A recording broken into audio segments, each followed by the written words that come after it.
बारिश में गवार जेठानी आई अमीर देवरानी के घर। सड़क पर बारिश का ज्यादा पानी भरा था। पवन मुश्किल से घुटनों भर पानी से निकलकर अपने घर पहुंचता है, जहां उसकी बहन आम का अचार बरनी में रख रही थी। बाप रे, आज बाहर तो बहुत ज्यादा पानी भर गया है। मैं कपड़े बदलता हूँ। कुसुम, तुम मेरा खाना लगा दो। हाँ जी, बन गया, मैं अभी लाई।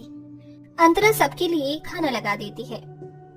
जैसे ही सब उस अचार को खाते हैं तो पवन और कुसुम की आंखों से आंसू झलक जाते हैं।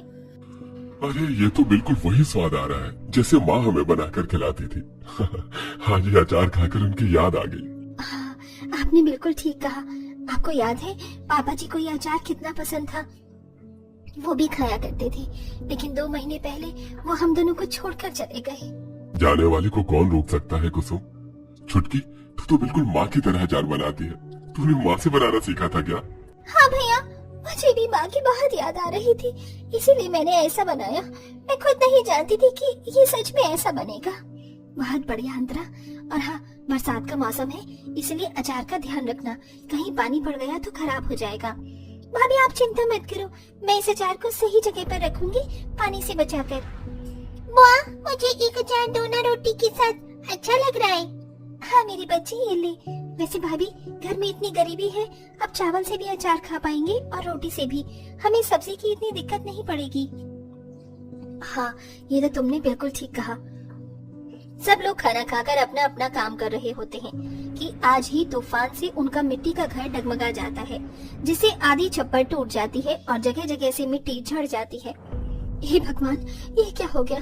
अरे देखना, जगह जगह से छेद हो रहे हैं। हमें बारिश आने से पहले इसे ठीक करना होगा, वरना रात में मुश्किल हो जाएगी। हाँ, तुमने बिल्कुल ठीक बोला। मैं कुछ जुगाड़ करता हूँ। भाभी, मैं बाहर से मिट्टी लाकर यहाँ भर देती हूँ, जिससे हमें परेशानी नहीं होगी। हाँ, मैं भी इसे ठीक करती हूँ। ननद भाभी जगह जगह से हटी मिट्टी के छेद पर मिट्टी भरने की कोशिश करती हैं। वहीं पवन कहीं से प्लास्टिक का बड़ा सा टुकड़ा लाकर 2-4 ईंट से छप्पर को ढक देता है। शुक्र है इसका जुगाड़ हो गया। अब घर में पानी बिल्कुल नहीं टपकेगा। भैया जल्दी से अंदर आ जाइए, मौसम खराब हो रहा है, अभी भी हवाएं चल रही हैं। हाँ हाँ, मुझे तो लगता है तेज बारिश आने वाली है। भगवान करे सब ठीक हो।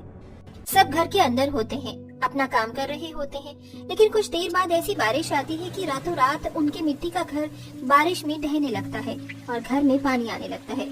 सब भीगने लगते हैं। माँ, ये तो बहुत पानी आ रहा है, माँ क्या करे, मैं भीग गई। ये भगवान, ये ऊपर से छत सारी टूट गई, घर में पानी आने लग गया। सुनिए जी, छत से सामान उठा लीजिए, वरना सब बर्बाद हो जाएगा। अंतरा दीदी, उठिए आप भी। आपने जो अचार बनाया था उसे बचा लीजिए, वरना वो भी हमारे हाथ से निकल जाएगा। हमें जल्दी से घर खाली करना होगा, वरना हम इस घर में दब जाएंगे। हाँ हाँ भाभी। सब लोग सामान बटोरने लगते हैं। पानी अब घुटने तक पहुंच गया था और धीरे धीरे बारिश की वजह से मिट्टी का घर ढह रहा था। इतने में तेज बहाव से घर का सामान भी बारिश के पानी में इधर उधर बहने लगता है। पवन अपनी बेटी का हाथ पकड़े और अपने परिवार को लेकर वहाँ से निकलने की कोशिश करता है। जल्दी आओ तुम दोनों, कहीं ये मोटी सी लकड़ी तुम दोनों के सिर पर न लग जाए। जल्दी आओ। जी, हम आ रही हैं। दोनों जैसे ही बाहर निकलती हैं तो उनकी छत की सबसे मोटी लकड़ी भी पानी के बाहर गिर जाती है। पूरा मिट्टी का घर बरसात में ढह जाता है और गरीब परिवार के सर से छत निकल जाती है। बारिश में वो लोग एक पेड़ के नीचे ठहर अपने घर की ये दशा देखकर बहुत रोने लगते हैं। हे भगवान, ये क्या हो गया? माँ जी पापा जी ने बड़े प्यार से इस घर को बनाया था और इस बारिश ने सब कुछ बर्बाद कर दिया और हमें भी घर से बेघर कर दिया। अब हम कहाँ जाएंगे? ऊपर से इतनी रात हो रही है, चारों तरफ बारिश का पानी है। मुझे तो खुद समझ नहीं आ रहा कुसुम, हमारा क्या होगा। फिलहाल इस पन्नी को सिर पर लगा लो, यही बैठकर सुबह होने का इंतजार करते हैं। सब लोग जैसे तैसे सोने की कोशिश करते हैं। अगले दिन अड़ोसी पड़ोसी उनका मिट्टी का घर ढह जाने पर टिप्पणी मनाते हैं। कहाँ जाए पवन जी, हमारी बेटी और ननद जी कैसे यहाँ पर रहेंगी? हम तो जैसे भी गुजारा कर लेंगे। अरे कुसुम, इतना क्यों रो रही है? तुम्हारी अमीर देवरानी है ना, शहर में रहती है, उसके पास रहने चले जाओ। गांव में तो तुम्हारा कुछ नहीं बचा इस बारिश की वजह से। कम से कम शहर में ही चले जाओ, तुम्हारी बेटी की पढ़ाई भी अच्छे से हो जाएगी और दोनों देवरानी जेठानी रह भी लेना। हाँ भाभी, छोटे भैया भाभी के पास चलते हैं, अब वही हमें संभाल सकते हैं। हाँ सविता काकी, आपने ये बात करके हमें अच्छा याद दिलाया। गरीब जेठानी अपने परिवार के लिए फौरन उस गांव से निकल शहर आ जाती है जहां उसके छोटे देवर और देवरानी रहते थे। उनके आने से अमीर देवरानी इशिता हक्की बक्की हो जाती है। आप लोग इस हालत में यहाँ कैसे, और शहर का पता कैसे मिल गया? क्या बताऊं देवरानी जी, किसी न किसी तरीके से पता निकाला है हमने। हम बहुत मुसीबत में हैं और तभी यहाँ आए हैं। अरे भैया भाभी, आप, निशा, अंतरा, तुम दोनों भी ये कपड़े कीचड़ के क्यों हो रहे हैं? ओह माय गॉड, छी, इन लोगों की हालत कैसी हो रही है। एक नंबर के गवार हैं। आसपास के मजदूर क्या बोल रहे होंगे कि मेरे घर में कैसे अजीब लोग आए हैं। जल्दी से आप अंदर जाइए और अपना थोपड़ा सही कीजिए। आखिर मेरी भी सोसाइटी में कुछ इज्जत है। इशिता, कैसे बोल रही हो तुम ये? भैया भाभी, उसकी बात को मत सुनिए, अंदर आ जाइए।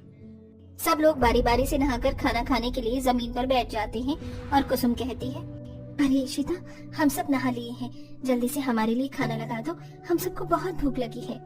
ओहो, आप लोगों को खाना खाना है तो डाइनिंग टेबल पर नहीं बैठ सकती। अब आपको खाना खिलाने के लिए मैं जमीन पर झुकूं और अपना फ्लोर गंदा करूं, फिर वहाँ पोछा भी लगाना पड़ेगा। कितने गंवार लोग हैं आप, कुछ आता जाता नहीं है, बस शहर उठकर आ गए। माफ करना भाभी, हमें पता नहीं था कि उस पर बैठकर खाना खाते हैं। गांव में तो सब जमीन पर ही खाते हैं ना बैठकर। इस बात से जेठानी की आंखों में आंसू आ जाते हैं। फिर सब डाइनिंग टेबल पर बैठकर खाना खाते हैं। खाना खाकर निशा थाली में ही ग्लास से हाथ धोती है तो इशिता इस पर भी सुना देती है और गुस्से से अपने कमरे में चली जाती है। धीरे धीरे शाम हो जाती है। देवरानी जब रसोई में खाना बनाती है तो जेठानी भी उसका हाथ बटाने आ जाती है। इशिता, मैं तुम्हारे खाना बनाने में मदद कर देती हूँ, बताओ क्या करना है? मुझे नहीं लगता आप करवा पाएंगी, फिर भी चाहती है तो कचौड़ी बनाकर इस एयर फ्राई में डाल दीजिए, कचौड़ी बन जाएगी, आपको कुछ नहीं करना। ठीक है। इशिता सब्जी बनाने लगती है और कुसुम कचौड़ी भरकर एयर फ्राई में डालती है तो अरे, मुझे लगता है कढ़ाई की जगह अमीर देवरानी जी इसका इस्तेमाल करती हैं, पर इसके अंदर तो तेल ही नहीं है। मैं तेल डाल देती हूँ, तभी तो कचौड़ी फूलेंगी। कुसुम आसपास से तेल का डिब्बा उठाकर एयर फ्राई में डाल देती है और कचौड़ी को भी। ऑन वो पहले से था, इसलिए प्लग में ब्लास्ट होने की आवाज आती है तो फटाफट देवरानी किसी तरह स्विच बंद करती है और गुस्से से टनटना जाती है। ये क्या कर रही हैं आप? मैंने आपको क्या बोला था? मेरे घर में आग लगाने के लिए आई हैं क्या? बोला था ना आपसे मैंने कि ध्यान से करना। आपने कहा था कि मैं ध्यान से करूंगी, फिर भी। अरे, इसमें तेल डालने के लिए आपको किसने कहा था? ये एयर फ्राई है, बिना तेल के हर चीज बन जाती है। हम शहर में रहने वाले लोग आपकी तरह गवार नहीं जो तेल की कचौड़ी खाएं। कर दिया ना नुकसान, अभी लेकर आई थी 50,000 का। मुझे माफ कर दीजिए देवरानी जी, मुझे नहीं पता था कि ये ऐसे चलता है, मुझसे गलती से हो गया। भाभी माफ कर दीजिए ना। भाभी, जब आपको यहाँ के तौर तरीके नहीं पता तो रसोई में आकर क्यों घुस रही हैं? ये आपकी गांव की रसोई नहीं है। एक दिन में ही आप लोगों ने तंग कर दिया, मेरी पत्नी क्या क्या देखेगी? ये कहकर दोनों पति पत्नी अपने कमरे में चले जाते हैं और बाहर से खाना ऑर्डर करके खुद खा लेते हैं। लेकिन उन चारों को कोई खाना नहीं देता तो निशा फ्रिज में से कोई फल वगैरह ले आती है जो वो चारों आपस में खाकर सो जाते हैं।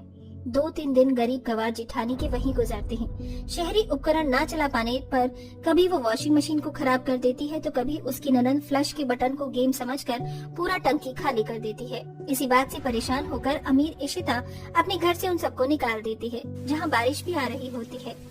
अशोक, मेरे भाई, इन्होंने कोई जानबूझकर गलती नहीं की, इन्हें माफ कर दे।